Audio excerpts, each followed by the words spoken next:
आज हम बात करने वाले हैं एक ऐसी हॉरर फैंटेसी फिल्म के बारे में जिसका नाम है मदर ऑफ फ्लाइज।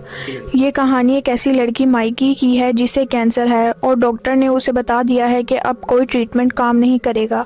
माइकी के पास एक औरत का मैसेज आता है जो उससे कहती है कि तुम्हारा इलाज सिर्फ मेरे पास है, लेकिन इसके लिए तुम्हें 3 दिन के लिए मेरे पास आकर रहना होगा। माइकी हर हाल में जिंदा रहना चाहती है, इसलिए वो अपने बाप जैकी के साथ जंगल की तरफ निकल जाती है। रास्ते में जैकी माइकी से पूछता है कि तुम्हें उसके एड्रेस का कैसे पता, जिस पर माइकी कहती है कि मुझे खुद नहीं पता कि मुझे उस एड्रेस का कैसे पता है। जैकी माइकी से कहता है कि हम इसकी कीमत कैसे अदा करेंगे, जिस पर माइकी कहती है कि इसकी कोई कीमत नहीं है, जिस पर जैकी थोड़ा हैरान होता है और माइकी से कहता है कि कोई हमारा काम फ्री में क्यों करेगा जब तक उसे हमसे कोई फायदा नहीं होगा। अगले सीन में हमें जंगल में एक औरत दिखाई जाती है जिसका नाम सॉल्विंग है। माइकी इसी के पास इलाज करवाने आ रही होती है। सॉल्विंग के बारे में लोगों का कहना है कि वो स्पिरिचुअल हीलर है, लेकिन असल में सॉल्विंग कोई नॉर्मल हीलर नहीं बल्कि उसके पास डार्क पावर्स हैं। जैकी शुरू में बिलीव नहीं करता, लेकिन माइकी के पास वक्त कम है और वो हर रिस्क लेने को तैयार है। जंगल में पहुंचकर माइकी और जैकी सॉल्विंग के साथ 3 दिन गुजारने लगते हैं। पहले दिन सॉल्विंग अपने अजीब तरीकों के साथ ट्रीटमेंट स्टार्ट करती है, हर्ब्स, मेंट्रा और थोड़ा सा पानी, जिसे माइकी टॉलरेट करती है, लेकिन जैकी डिस्टर्ब हो जाता है।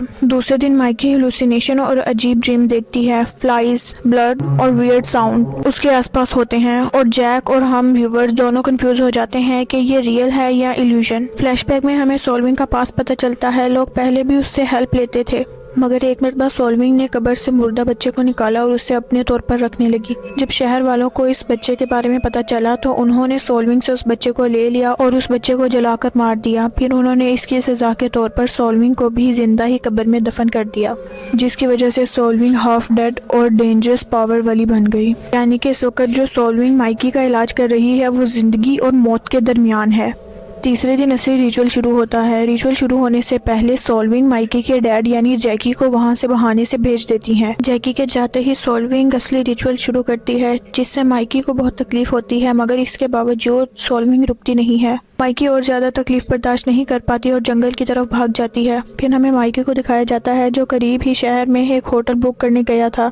होटल की मालकिन जैकी से कहती है, क्या आप यहाँ पर फिशिंग करने आए थे? तब जैकी कहता है, नहीं, मैं अपनी बेटी के इलाज के लिए एक हीलर के पास आया था जिसका नाम सॉल्विंग है। इस पर वो औरत कहती है, तो आप उसकी कब्र पर आए हैं?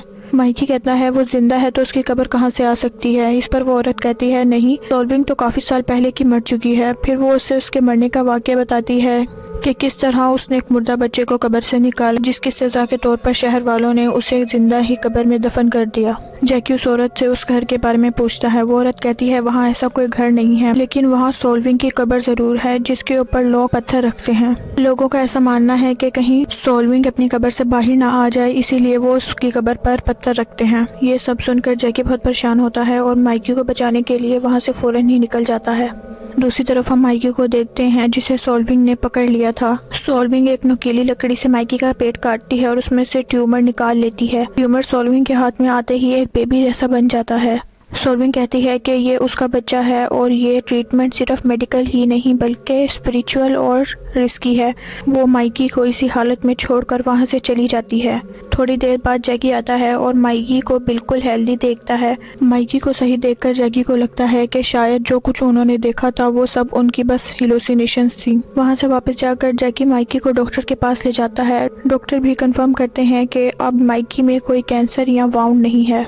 ये सब सुनने के बाद जैकी सच जानने के लिए वापस उसी जंगल में जाता है और सॉल्विंग की ग्रेव खोदता है और वहाँ सॉल्विंग और बच्चे की बोन देखकर समझ जाता है कि जो कुछ भी उन्होंने देखा था वो रियल है, ना कि उनकी हेलुसिनेशंस। ये मूवी हमें ये बताती है कि इंसान के लिए सबसे इम्पोर्टेंट उसकी लाइफ होती है, जिसके लिए वो कुछ भी करने को तैयार हो जाता है। जैसे माइकी ने यहाँ अपना इलाज कराने के लिए बहुत सी तकलीफें बर्दाश्त की और उसे अपनी जिंदगी बचाने के लिए एक जादूगरनी पर भरोसा करना पड़ा।